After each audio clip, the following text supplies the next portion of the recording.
మమ్మల్ని కాపా రే, దండం పెట్టుకోరా.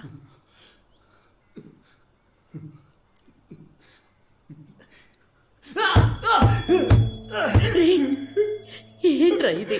అలా కావట్లేదమ్మా. అయ్యో,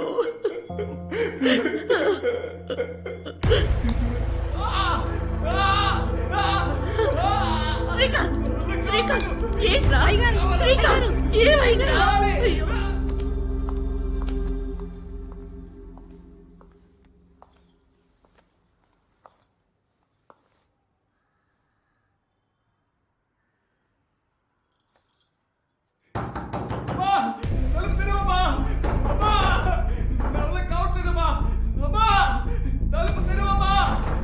ఏం జరుగుతుంది ఇక్కడ?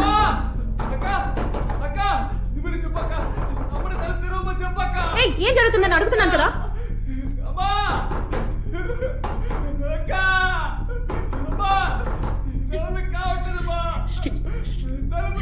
శ్రీకాంత్,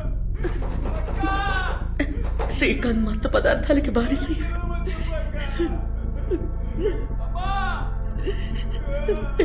పేగు తెంచుకుని పుట్టిన నా బిడ్డ ఇలా మత్తు పదార్థాలకి బానిసయ్యాడు.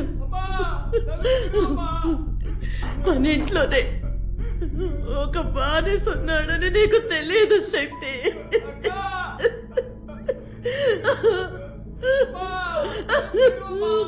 భగవంతుడా, భగవంతుడా. అమ్మా ఏం కాదమ్మా. అమ్మా ఊరుకోమ్మా, ఏమైపోతుంది? అమ్మా ఏడవకమ్మా, నయం అయిపోతుంది. నేను చెప్తున్నాను కదా.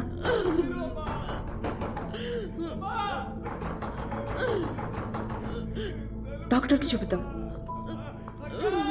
శక్తి, డాక్టర్కి చూపిస్తేనే నయం అవుతుందమ్మా. శక్తి పిలవద్దమ్మా.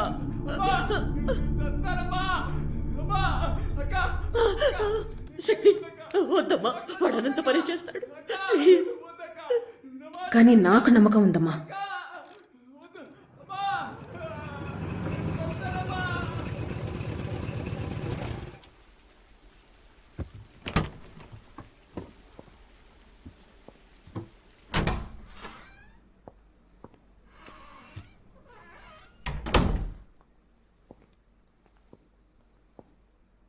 రీహాబిలిటేషన్ సెంటర్ అదొక్కటే దారి.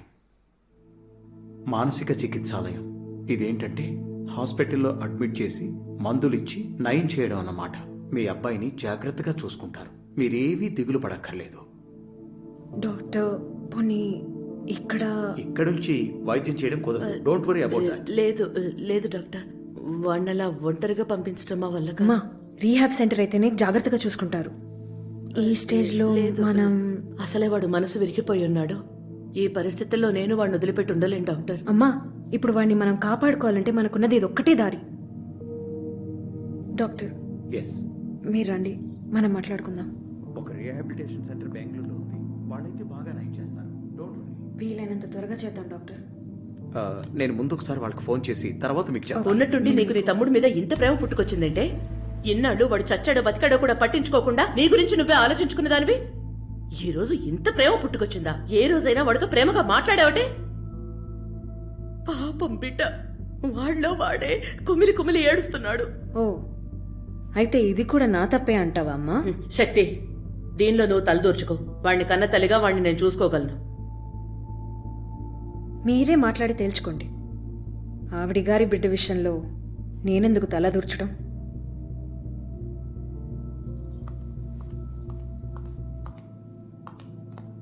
డాక్టర్ నేనెంత పే చేయాలో మాత్రం చెప్పండి, చేస్తాను. Sorry about that. ఆ బుక్ గురించి నాకు ఏమాత్రం తెలీదు.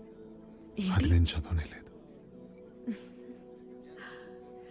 మీరు కొనిస్తారనే ఉద్దేశంతో ఆ పుస్తకాన్ని ఆ రోజే పారేశాను.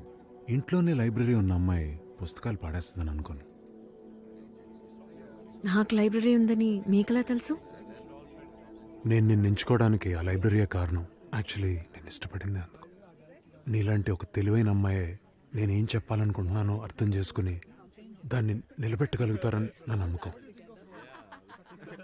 నా మీద ఉన్న అభిమానంతో మీరు నాకు ఇవ్వచ్చు, కానీ నా డైరెక్టర్ కళల్ని నేను నిజం చేయగలనో లేదో తెలుసుకోవాలిగా. తొందరపడి నా అంగీకారాన్ని తెలపడానికి ముందే యా, ఆ రిస్క్ అయితే నువ్వు తీసుకున్నావు. నేను పూర్తిగా డిఫరెంట్గా ఉండేవాడినేమో. నిజానికి నేను ఒక తెరిచిన పుస్తకం లాంటి వాడిని. నువ్వు చేయాల్సిందల్లా అడగడమే. ఓ మరి అడగచ్చుగా. అన్నట్టు శక్తి, నువ్వు వచ్చినందుకు చాలా థ్యాంక్స్. నేను వీళ్ళందరినీ పార్టీకి పిలిచింది నువ్వు వస్తావని. సరే మరి నాకు విషయం చెప్పు. నువ్వు ఇక్కడికి మళ్ళీ రావాలంటే వీళ్ళందరినీ పిలవాలా, లేకపోతే జస్ట్ నువ్వు నేనైతే పర్లేదా? ఏమో నాకు తెలీదు.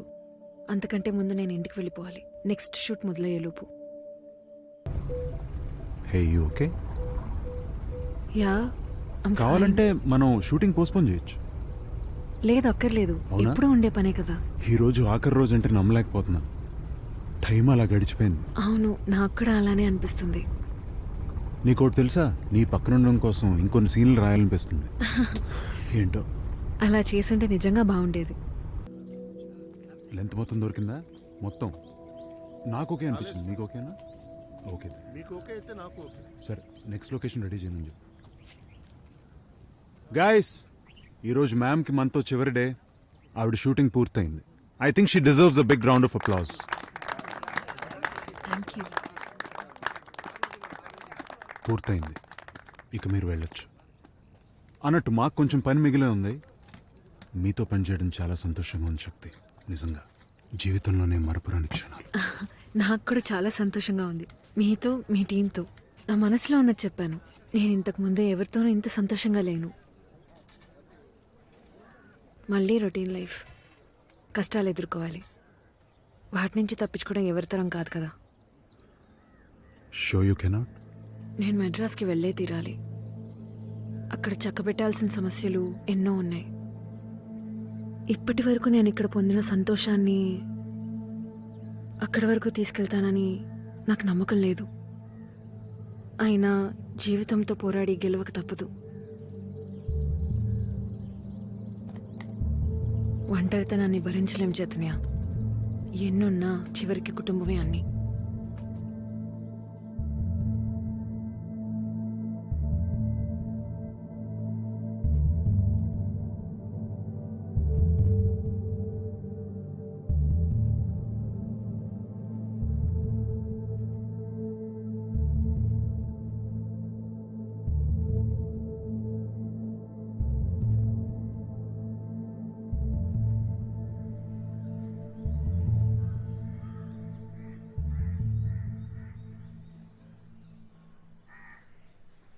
అయితే మనం మళ్ళీ కలుద్దాం.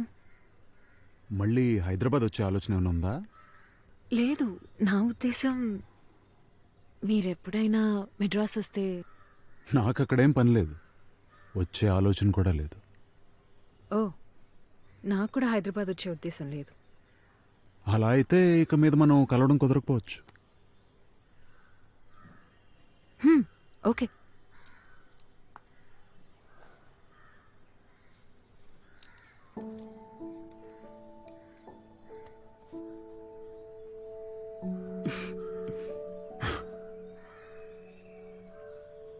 శక్తి, ఒక్క నిమిషం.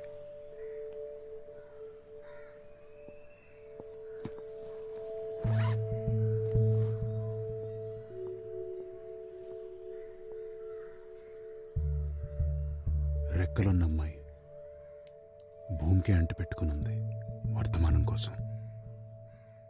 అంటే ఖాళీగా ఉన్నప్పుడు అప్పుడప్పుడు ఆసక్తిని కలిగించేదేంటంటే మన ప్రతిబింబాన్ని మనకే చూపించే మనుషులు తారసపడతారు. నువ్వే తయారు చేసావా? అవును, అలాంటిదే అనుకో. దాన్ని చూసినప్పుడల్లా నువ్వే గుర్తొస్తావు.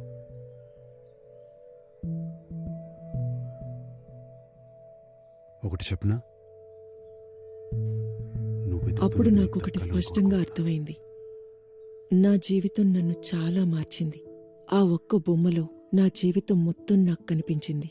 బాల్యం నుండి నక్షత్రాల్ని చూడ్డానికి అలవాటు పడిన నా కళ్ళు ఇప్పుడు నేలని చూస్తున్నాయి.